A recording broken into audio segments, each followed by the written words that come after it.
এই দেখো কি সুন্দর করে কষা হয়ে গেছে আজকে, জানো তো। একবার অবস্থাটা দেখো, ঘুমাবার স্টাইলটা।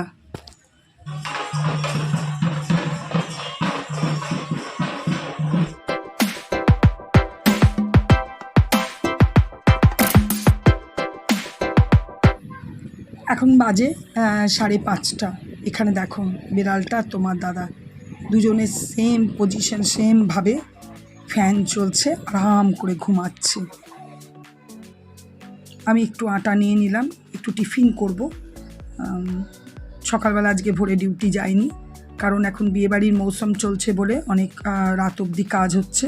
কেন ওদের তো আইসক্রিম আছে আমুলের, তাহলে আইসক্রিম সাপ্লাই তো জানো এখন প্রত্যেকটা বিয়েবাড়িতেই। তো ভাবলাম আজকে যেহেতু সানডে, সেহেতু একটু লুচি বানাই। তো তোমার দাদা না থাকলে তো জানো বাড়িতে আমিও টিফিন খাই না, তো তাই জন্য একটু লুচি বানাবো। আর দেখি কি করব।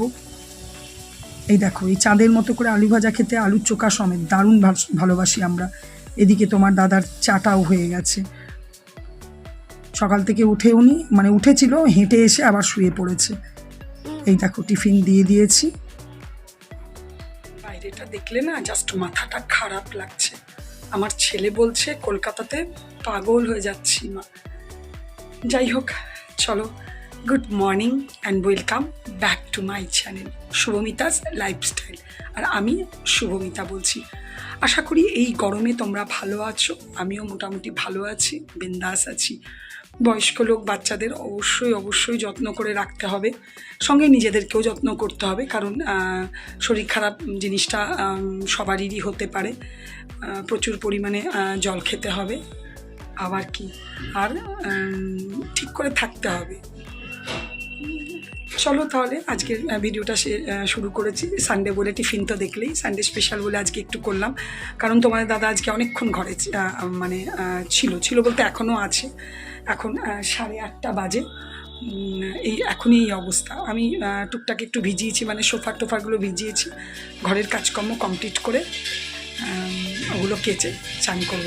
এখন দেরি আছে, এখন সেটা অনেক দেরি, কারণ আমি পুরো ঘরের কাজই করব, ঝাড় দেওয়া মোছা। হ্যাঁ, বাজার আজকে যাব না, তোমার দাদা টিফিন খাওয়ার পরে আমি বললাম তাহলে একটুখানি কিছু নিয়ে এসো সানডে বলে। তো বললো কী আনবো, আনলাম মুরগি নিয়ে এসো অল্প করে। তো গেল, কারণ অনেক দিন মুরগি খাওয়া হয়নি, গেল একটু অল্প করে বলেছি মুরগি নিয়ে এসো। তোমার দাদা আনতে গেল বলে আজকে আমাকে আর বাজারটা যেতে হবে না। তো ঠিক আছে, চলো আমি তাহলে এই দিকের কাজকর্মগুলো করি, পরে তোমাদের সাথে কথা বলবো। চলো। আর হ্যাঁ, দেশ বিদেশ যেখান থেকে আমার ভিডিও দেখছো প্রত্যেককে জানাই অশেষ ধন্যবাদ। আমি বাইরে এসে কথা বললেই নজরগুলো আমার রাস্তার দিকে চলে যায়, কে গেল, কে কি বলল। বাইরে বেরোয় না একদিকে ঠিক আছে। চলো তাহলে তোমাদের সাথে দিনটা শুরু করি। চলো। প্রথমে ভেবেছিলাম বিয়ে বাড়ি, তারপর ব্যাপারটা বুঝতে পারলাম যে না, মহাবীর জয়ন্তী, আর ওদের প্রসেশন বেরোয়। খুব ভালো লাগছিল, কিন্তু অনেকটা দূর থেকে আমি খুব একটা ছবিটা তুলতে পারিনি। তাও যেটুকু পারলাম, এখানে জৈন মন্দির আছে, সেই জন্য এত বড় উৎসব ওদের। এই দেখো মাংসটা দেখে না খাসি খাসি লাগছে দেখতে। কেন বলো তো, এত মেটে, নিজে ভালোবাসে বলে, আর কচকচি এক গাদা নিয়ে চলে এসছে। ঠিক আছে চলো, কোনো ব্যাপার না। এই যে একটু দইটা নিয়ে এসছি, দইটা দিয়ে আর একটু গোলমরিচ দিয়ে ম্যারিনেট করে আমি চান করতে চলে যাব।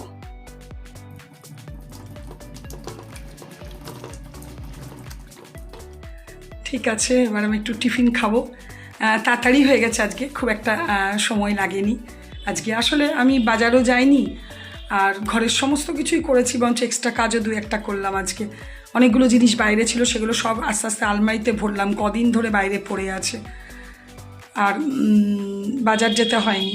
তারপর পুজোর দিকেও চাপটা ছিল না, তাড়াতাড়ি হয়ে গেছে। এবার একটুখানি টিফিন খেয়ে নিই, তারপরে রান্নার জোগাড় করবো। রান্না তো কিচ্ছু করবো না, ওই একটু দেখি উচ্ছে আছে ফ্রিজে, উচ্ছে আছে, ঝিঙে আছে, ভাবছি কি করব। তো উচ্ছেটা করে দেওয়াই ভালো, তো উচ্ছেটা করে দেবো, আর ব্যাস, আর মুরগি। চলো, হয়ে গেল আমার সমস্ত কাজ, একদম চান, পুজো। বাইরেটা তোমার দাদা সকালবেলা ঝাড় দিয়েছিল, আবার একটা দুটো পাতা পড়ে গেল, আর এই যে একটু কাছাকাছিও করে নিয়েছি অল্প করে, ব্যাস। চলো একটু গোপাল দর্শন করিয়ে দিই।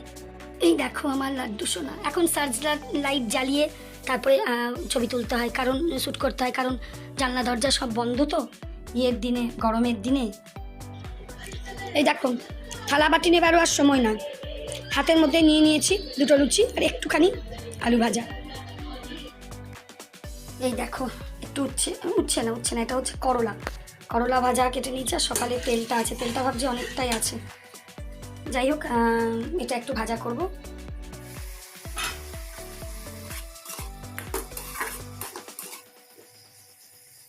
সকাল থেকে এই নিয়ে 3টে জায়গা চেঞ্জ হলো, কি বলবো আর, পুরো মাতালের মতো মদ খেয়ে মনে হচ্ছে যেন পড়ে আছে, নড়ছেও না চড়ছেও না।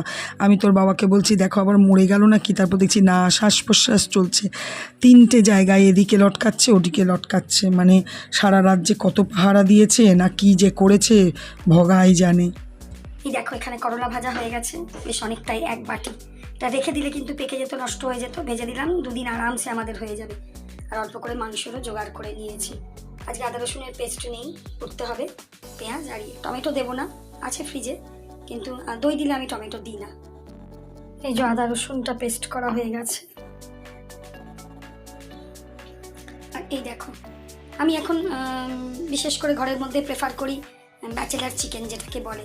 সব কিছুই নিচে দিয়ে জাস্ট কষে নিই তেলে দিয়ে, এতে অনেক কিছুই সাশ্রয় হয়, বিশেষ করে গ্যাস। পেঁয়াজ ভাজবো আবার মাংস ভাজবো, থেকে এভাবে একইয়েতে করলে নো ডাউট তোমরা করে দেখবে, খেতে কিন্তু কোনো অংশে কম হয় না, বরঞ্চ বেশ ভালো টেস্টি হয়। আমি চেষ্টা করি এখন এইভাবেই করবার। এখানে কুকার বসিয়ে নিয়েছি, জাস্ট আদা রসুনের ওখান থেকে 2 চামচ আদা রসুনের পেস্ট দেবো, তারপরে মেখে তেলে দিয়ে কষিয়ে নেব, ব্যাস। তেল দিয়ে দিয়েছি, আর তেলের মধ্যে চিনি দিয়েছি আর তেজপাতা দিয়েছি। গোটা গরম মশলাটা দিন, পরে গরম মশলা গুঁড়ো দেবো। ঘরে খাবো নিজেরা দুজনে, অত কিছু করার ইয়ে নেই। আর মাংস এমন একটা জিনিস, করলে ভালো হবেই। ব্যাস, এই যে আমি দিয়ে দিয়েছি। এবার চিকেন থেকে জল বেরোবে, ঢাকা দিয়ে দিয়ে আমি কষতে থাকবো। আমার ইচ্ছা আছে আমার মাছের জারটাকে আজকে ভাবছি একটু পরিষ্কার করি, নোংরা হয়েছে মনে হচ্ছে জারটা। এই দেখো পরিষ্কার করলাম, এটা পরিষ্কার করলাম। তোমার দাদার একটা প্যান্ট ভিজিয়েছিলাম, জামা অনেকগুলোই কাচা হয়েছিল, সেটা প্যান্টটা কাচলাম। আর এদিকে মাংসটার আপডেট দেখি কতটা কি হয়েছে।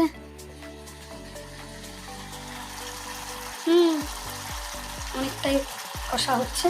আর এটা দেখো, কালকে রাতে তো আমি খাইনি, এখন খাবো, এখন খুব জল তেষ্টাও পেয়ে গেছে, খাবো। এই দেখো কি সুন্দর করে কষা হয়ে গেছে। আজকে জানো তো মাংসটা না চারিদিকে একটা ইয়ের গন্ধ, ওই কি বলবো, খাসির মাংস গন্ধ উঠছে। এটা গরম জল,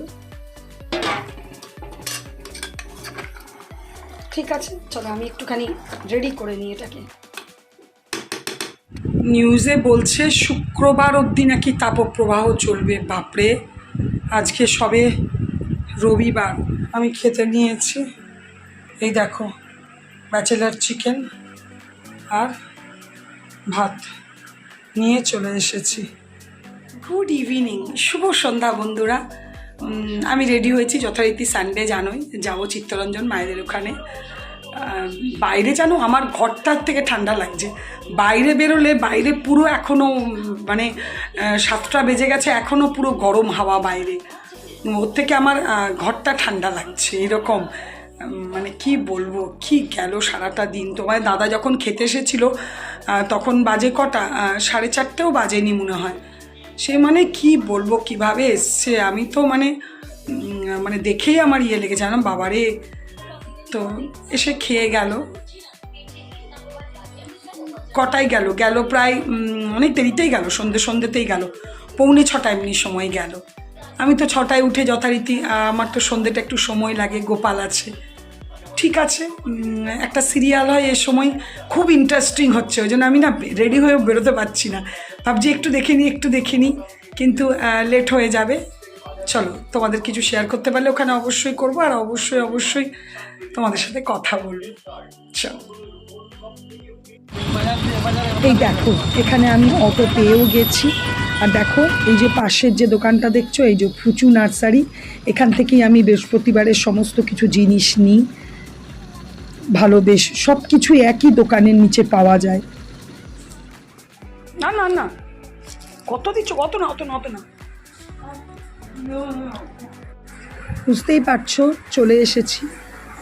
বৌদি চা দিচ্ছে, মুড়ি, শশা, ছোলা, চানাচুর সব দিয়ে। এই করতে করতে, গল্প করতে করতে একবারে ডিনার টাইমে মনে পড়ছে তোমাদেরকে তো অনেকক্ষণ কিছু কথাই বলিনি। এখানেও মাংস হয়েছিল আর রুটির তরকারি করেছিল একটা আলু। খিদে খুব একটা নেই, তাও খাচ্ছি জোর করে।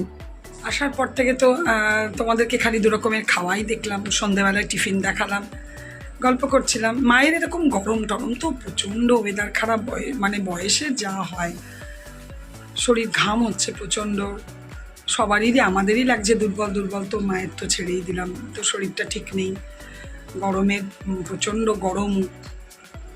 যাই হোক, এটা তো আমাদেরই হচ্ছে, বয়সকালে তো হতেই থাকবে। আরেকটা কথা কি বলছিলাম যেন, যেটা বলছিলাম, তোমার দাদা আসবো বলেছিল, কোথায় অনেক রাত হলো এখনও আসেনি। আমি বললাম এদিক দিয়ে যাবে, খেয়ে গেলে সুবিধা হয়, নাহলে ঘরে তো আমার মাংস ভাত সব কিছুই আছে। আজকে তো মহাবীর জয়ন্তী, আজকে ছিল না প্রশাসন বেরিয়েছিল সেটা ঠিক মতো বলতে পারবো না, কিন্তু খুব ভালো লাগছিল। আমি অনেকটা দূরে গিয়ে ছবি তোলা সম্ভব ছিল না, তাও একটুখানি দূর থেকে একটু তুলেছিলাম। বেশ সব জৈন ধর্মের যারা, তারাই বেশ লোক, যারা ভদ্রলোক তারা মাথায় পাগড়ি পরে, যারা মহিলা তারা বেশ সুন্দর সুন্দর শাড়ি পরে, ভালো লাগছিল। তো আমি দূর থেকে দেখছিলাম, পুরোটা ছবি আসছিল না। আর মঙ্গলবার দিন আছে হনুমান জয়ন্তী, তো ভালোই হচ্ছে, একই দিনে পড়েছে। তো একই দিনে পড়লে কী হয়, একই সাথে হয়ে যায়। এবার মঙ্গলবার করে যদি আবার বুধবার হনুমান জয়ন্তী হতো, তাহলে যেহেতু হনুমান পুজো করি সেহেতু ওই দিনটাও পালন করতে হতো। একই দিনে হয়েছে, খুব ভালো হয়েছে। ঠিক আছে, চলো আজকে ভিডিওটা এখানেই শেষ করব। যদি কিছু ভালো লেগে থাকে প্লিজ লাইক কমেন্ট করো, আর অবশ্যই আমার চ্যানেলটাকে সাবস্ক্রাইব করো। তোমরা ভালো থেকো, সুস্থ থেকো, সাবধানে থেকো। Good night, tata.